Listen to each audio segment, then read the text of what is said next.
Hello everyone, আমি শ্রুতি তোমাদের সাথে। আর হ্যাঁ, বুঝতে পারছি একটু লেটে আসলাম আজকে। যেহেতু ভিডিওগুলো আমার এডিট করা হচ্ছিল না, মানে টাইম হয়ে উঠছিল না, তো আমি আজকেই টাইম পেয়েছি তোমাদের সাথে আবার এক নতুনভাবে জড়িত হওয়ার। তো চলো, আমি আজ কোথা থেকে এসেছি, কী করছি সারাদিন, কোথায় যাচ্ছি, তা তোমাদের সাথে আমি সব শেয়ার করছি। তো আজকে আমি এসেছি ভুবনেশ্বর। কাল রাত্রে আমি ট্রেন থেকে নেমেছি। আর আমাদের সফর ছিল বন্দে ভারত ট্রেনে। তোমাদেরকে তো আমি পার্ট ওয়ানে দেখিয়েছি। আর সত্যি আমার ওই জার্নিটা খুব খুব ভালো লেগেছে। আর তাই আমি ভাবলাম তোমাদের সাথেও শেয়ার করে নিই। আর এখন আমি একটা ভুবনেশ্বরে হোটেলে আছি। রাধিকা রিসোর্ট বলে একটা জায়গা আছে। আপাতত আমি ওখানেই শিফট হয়েছি এখন, মানে শিফট বলতে ওই উম, আজ সারা রাত আর একটু পরেই আমরা 11:30টার দিকে বেরিয়ে যাব। তো আমি ঘুম থেকে উঠে গেছি, আজকে একটু লেট হয়ে গেছে যদিও। তো এখন একটু ফ্রেশ হয়ে নিচ্ছিলাম। আর এই যে রুমটা সত্যিই খুব ভালো, মানে এখানে যদি কেউ এসে থাকবে বলে, তো সত্যি কমফোর্টেবল রুম। আর এখানে একটা এলসিডি টিভি ছিল, আর তার সাথে একটা ছোট্ট ফ্রিজও ছিল, যেটা আমি তোমাদের সাথে এখন শেয়ার করছি। মানে শীতকাল যদিও, তাই ফ্রিজ চালানো আমাদের সাথে ছিল না, কিন্তু সত্যি আমার ভালো লেগেছে। আর এখানের যে বেড বা ফার্নিচারগুলো সত্যি খুব ভালো। আর পুরো ক্লিন রুম। ব্যবহারের সত্যি এই ধরনের রুম পাওয়া আজকালের যদিও থাকে না, কিন্তু খুব ভালো এখানের রুমগুলো। আর এ এই যে জায়গাটা, ভুবনেশ্বর জায়গাটা আমার সত্যি খুব ভালো লেগেছে। আর এখানকার যে মানুষজনদের ব্যবহার সত্যি খুব ভালো। মানে বলতে গেলে আমাদের ওয়েস্ট বেঙ্গল থেকে সত্যি খুবই ভালো। আর তারপরই আমরা এখন একটু ব্রেকফাস্ট করে নিচ্ছি। প্রথমেই আমি খেয়ে নিয়েছিলাম আজকে চা, আর আমাদের কালকে ট্রেনে বেঁচে যাওয়া ওই নিমকি, ওটা দিয়েই আজকে নাস্তা শুরু করলাম। তো তোমাদেরকেও গুড মর্নিং। আর হ্যাঁ, বুঝতে পারছি তোমাদের এখন গুড মর্নিং না, কিন্তু আমার তো গুড মর্নিং, তাই জানিয়ে দিলাম। আর এদিকে দেখতে পাচ্ছ আমরা সবাই রেডি হয়ে নিয়েছি। তারপরেই আমাদের চলে এসেছিলো একটু খাবার, ইডলি সাম্বার। এখানের তো এটা ফেভারিট, মাস্ট খেতেই হবে। তারপর একটু আমরা দুজনে একটু গোলগাল করে চলে আসলাম ম্যান পয়েন্টে। এই জায়গার এই যে, যেখানে আমি তোমাদের নিয়ে যাচ্ছি, এই জায়গাটা খুব সুন্দর। মানে আমি তো দেখে অবাক হয়ে গেছিলাম। আর তোমরাও যদি, তোমাদের যদি ভালো লাগে, প্লিজ আমায় কমেন্টে জানিও।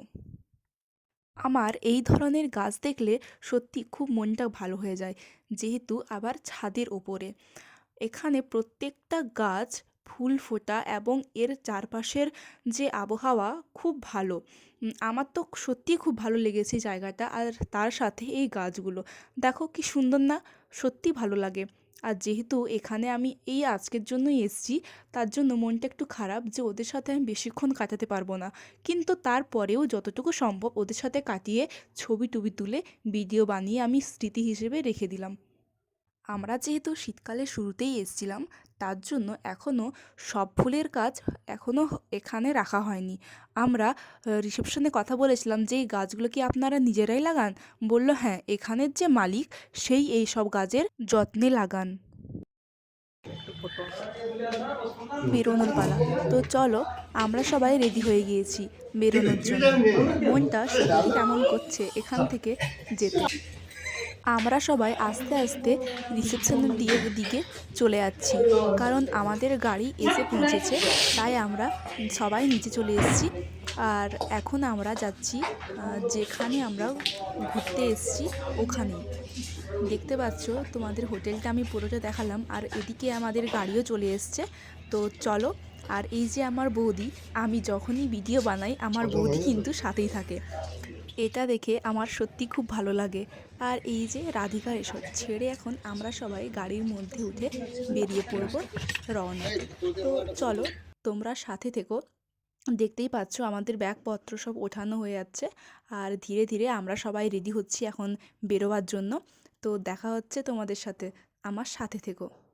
এই যে আমি আমার এই সুন্দর মুহূর্তগুলো তোমাদের সাথে শেয়ার করলাম, হ্যাঁ জানি তোমাদের লাভ হবে না ঠিকই, কিন্তু যে সময় আমি এই ভিডিওগুলো দেখব পরবর্তীকালে, ভাবো বছরের পর বছর বা তারও কয়েক বছর পর, তা দেখে আমার সত্যি খুব ভালো লাগবে। তার জন্যই আমার এই ইউটিউব চ্যানেলটি খোলা। হ্যাঁ, আমার সত্যি ভালো লাগে কিছু, কিছু মুহূর্ত জমিয়ে রাখার জন্য। ১ম এ আমার এই ধরনের ভিডিও বানানোর কোনো ইচ্ছে ছিল না। কিন্তু পরে, পরে যখন আমি একটু ভিডিও বানানো শিখে গেলাম মানে ওই রকম আরকি। তখন আমার মনে হলো যে বিভিন্ন সময় মানে প্রত্যেকটা সময় যেন আমার কাছে দামি হয়ে ওঠে। আর তোমাদের সাথে সেটা শেয়ার করলে আমার মনে হয় আমার যে দিন বা আমার যে প্রতি মিনিট বা প্রতি সেকেন্ড যেন মনে হয় ভালো কাটে। আর এইগুলো আমি স্মৃতির পাতায় রেখে যেতে চাই। যেন পরের বারে আমার যদি মুড অফ থাকে বা মনটা খারাপ থাকে, এই ভিডিওগুলো দেখে যেন আমি আমার মনটাকে খুশি করে ফেলি। আর এই দিকের এক আশ্চর্যজনক বিষয় যেন আমি কেরালায় আছি। দেখতে পারছো সারি, সারি নারকেলের গাছ। নারকেলের গাছ এখানে আমি দেখে সত্যি অবাক হয়ে গেছিলাম। যেন মনে হলো যে সত্যি আমি কেরালায় চলে এসেছি। কিন্তু না, যেখানে যাচ্ছি সেটা দেখতেই পাচ্ছ, তোমাদের সাথে তো শেয়ার হয়েই গেল। যদি কেউ, কেউ দেখেছো মনে হয় আর কেউ, কেউ অতটা লক্ষ্য করোনি, কিন্তু আমি তো বুঝতে পেরেছি তোমরা তো কেউ, কেউ লক্ষ্য করেছো। ফাইনালি আমরা ওই জায়গা পৌঁছে গেছি। তোমরা কি বুঝতে পারছো এখনো এই জায়গাটা দেখে? হ্যাঁ, আমি ফাইনালি পুরী পৌঁছে গেছি। পুরী। ভেবেই খুশি হচ্ছে যে গাড়ি থেকে আমি কখন নামবো। কিন্তু আমরা এখন বিচে যাব না। আমরা ১ম এ আমাদের পুরী হোটেলে যাব। আর হোটেলের নাম হচ্ছে বেঙ্গল বিচ। যেখানে আমরা পৌঁছে গেছি। এবার আমরা নামবো। তো তোমরাও থাকো আমার সাথে আর পুরো ভিডিওটা দেখতে থাকো। তো ফাইনালি আমরা এখন হোটেলের ভেতরে ঢুকছি। দেখতেই পাচ্ছ আমরা গেটের ভেতরে ঢুকছি। আর এই হোটেলটার নাম হচ্ছে বেঙ্গল বিচ। তো আমরা একদম সামনে চলে এসেছি। আর এখন আমাদের একে, একে সবার নামার পালা। তো তোমরাও সাথে থেকো। তো আমরা এখন একে, একে নামছি।